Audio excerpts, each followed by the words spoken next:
I've blanked that particular photograph. This gentleman, we're moving on to a sort of different effect here. This gentleman stood on a landmine. He's about 67, an Albanian. The young lady behind is a French horn player. And to her left, but just behind the doctor, is my band sergeant major at the time, a trombone player. And they were working in theatre, assisting in a non-technical sense. Hold this, pass me that. The surgeons. And I was media ops, and I was taking some photographs for the record. Okay, so this guy's lost his leg, and they're tidying him up. There he is, with his son, and one of the nurses that looked after him. Now, I show this picture because there was a photograph I wanted to show you. I had him in a wheelchair 2 days after surgery, wheeled up to the band with a baton on his hand, and he was conducting during one of our rehearsals. He spoke a bit of German, I spoke even less German, and we sort of conversed, and I became friendly with this guy. So music has this wonderful way of breaking down barriers, even if there isn't much language around to get you by. And that was fantastic. I can't remember who it was. Somebody mentioned about working with young people.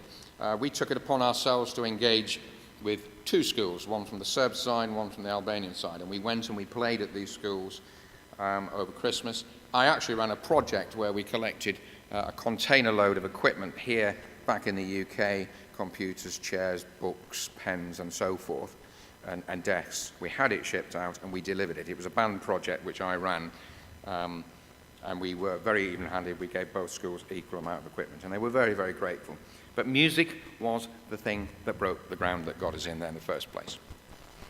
Now then, I'll tell you now, ladies and gentlemen, you can all remember where you were on Millennium New Year, and I wouldn't have been with any of you. I would have been where I was, okay? Let me just go back to that. This is Millennium New Year's Eve, okay? This is a guy who sings fantastically well, plays the saxophone. Now, this is soldiers who've got nothing. So what they've done, they've cut a cardboard box up, painted it with whatever's available. And don't forget, remember, you can see an alcohol tin there because they were actually allowed 2 cans of beer each that night.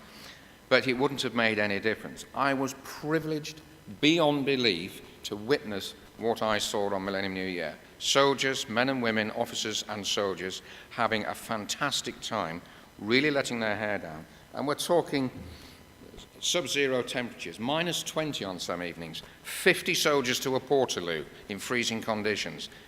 And that's the difference, ladies and gentlemen, that we made to those people. And we did it for about 10 nights on the trot. We were like pop stars. And that's when the Russians started following because they had nothing. So they were turning up and gate crashing our gigs. Isn't that fantastic? Right, leaping forward again, keeping an eye on the clock. I'm doing well. I can slow down a little bit now, actually.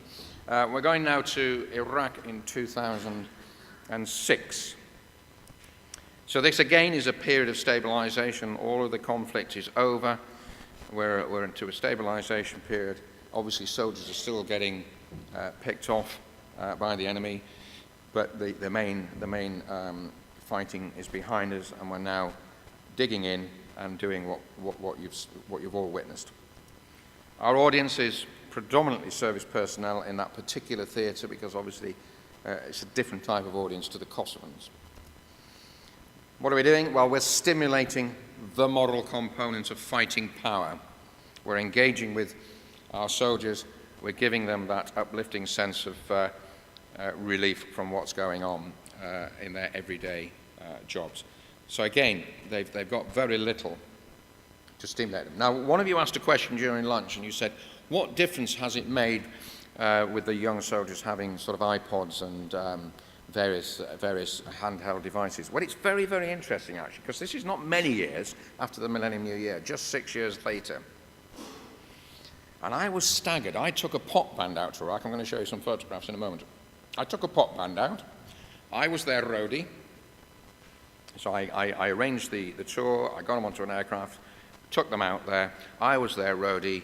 I did all the liaison, and we played in a variety of locations. So there's what we affectionately call Slipper City, the rear echelons, which are well established. They've got the satellite TVs in. They've got satellite phones, and they're entitled to phone home once a week. you know, there are areas where there might be a pool table and so forth. So somewhat different. And of course, they've got access, because things move very quickly once we're stabilized, in Slipper City, in the rear echelons that are supporting the soldiers further forward. They have got at their disposal lots to stimulate them. They can take their handheld computer games, little tiny DVDs, and watch TV. And what I witnessed was quite remarkable. They became very insular.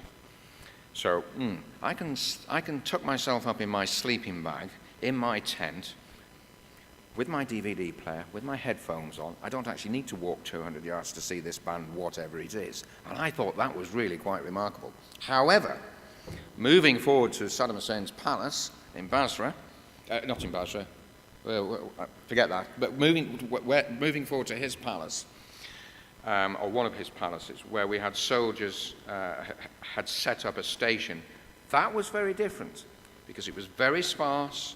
It was sort of breeze blocks, sandbags, sentries on the posts, portaloos, none of this.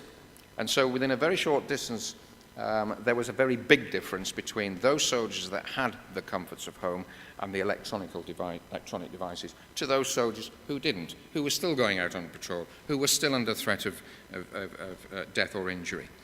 And that I found quite remarkable. And what it means is that we as musicians have to be very, very current in what we're providing for our soldiers and our young officers.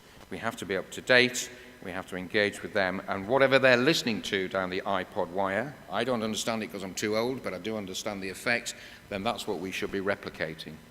How am I doing for time? Are we okay? 7 minutes, good. Not a problem. And so what you saw yesterday with Guy Booth and the musicians that performed for you yesterday is an example of us modernizing and keeping up and therefore being effective. So we sustain and protect that which is good, what we call the golden thread, the changing guard at Buckingham Palace, and our friends the Piccadilly Cowboys who do it on horseback, the Blues and Royals and the Lifeguards. That's all very good. Protect, sustain and look after them. But we need to change and modernize in other areas, yeah? So we're providing in theatre a distraction, a diversion. It could be, again, ceremonial, religious, it could be entertainment. So this is us. We are now, that is one of Saddam's palaces in the background. This is one of the armoured vehicles. And we were simply posing for a photograph, but just to give you an idea of what it was like. Very hot, we're all equipped with sunglasses and army issue sun cream. That's nice.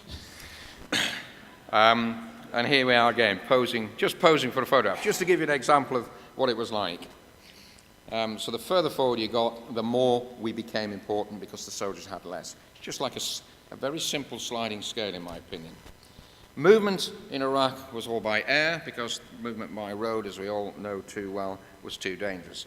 So that's our kit truck, in musical terms, and we loaded it and then we climbed on top of all the boxes and we were crammed. I think that's a Merlin helicopter, and we moved around theatre, setting up and playing for our soldiers. And these are sort of photographs taken by one of our soldiers in theatre who had a bit of an artistic bent for flashy photographs. But I really like them. They're a little bit more lively than some of the ones I've shown you. And ladies and gentlemen, I reckon that's pretty much on the money. So you've actually got a little more than 10 minutes in which to grill me with questions, I believe. I hope you found that interesting.